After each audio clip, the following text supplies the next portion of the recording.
Hello everyone, this is my daily vlog, episode 36, and I just want to talk about how we all have that darkness within us that we can fall into.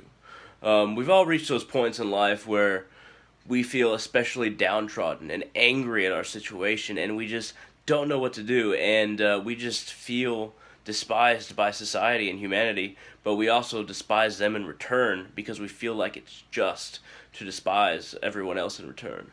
And this is not a single point in anyone's life, but a reoccurring point.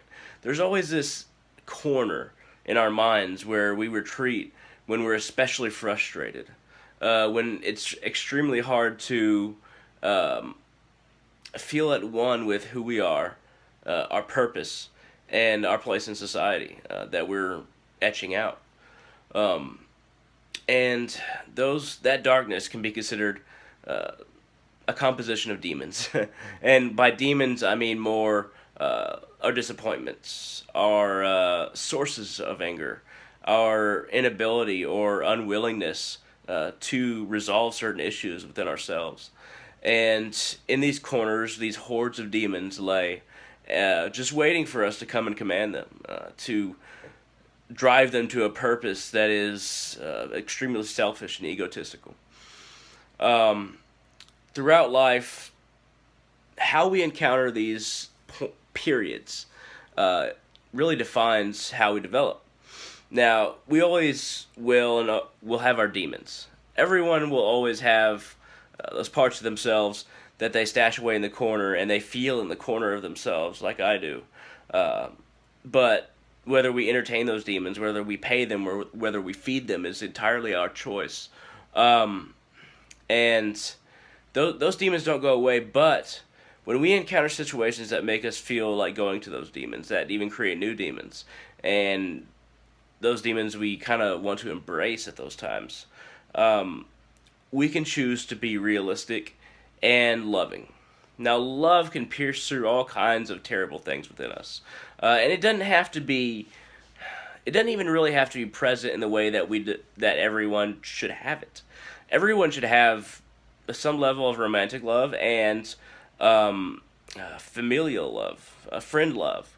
This is how healthy human beings are made, generally. And even if all those things don't exist, not a single one of those things exist, you can still choose to love and be a part of love, and not succumb to a feeling of rejection, a feeling of dejection from society.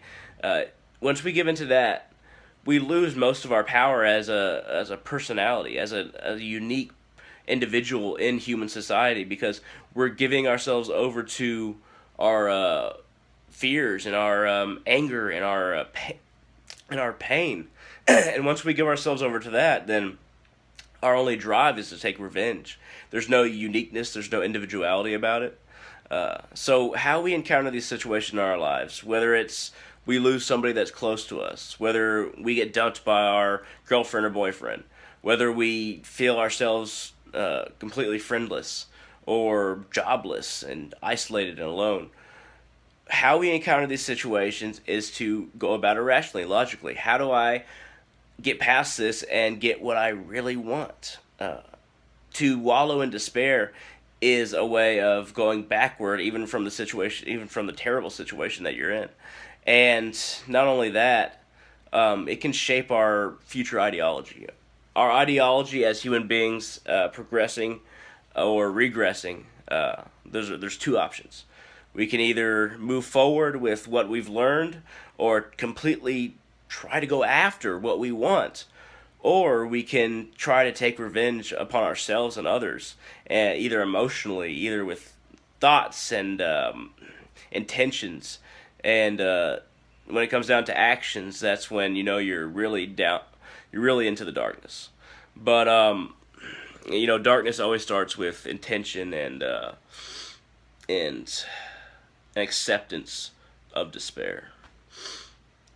We should always encounter these situations as human beings, not as emotions. Because we have choice as human beings, we don't have choice as emotions. Because when we give ourselves over to these emotions, the terrible emotions, we give ourselves over to chains, to a lack of freedom. So, all I have to say, basically, in conclusion, is that stay strong when you feel the weakest. Don't let the weakness that is always waiting for us to embrace it at the moments when we feel the most downtrodden, don't let it overtake you. Choose to remain an individual that can choose who they are, that can embrace sentience, and knows how to work toward what they really want, instead of away from everything and into this own spiral of pain, self-induced most of the time. But thank you very much for watching. If you learned anything, feel free to give me a like. And if you want more videos like this, I'll produce more. So feel free to subscribe, and thank you very much for watching. Stay strong.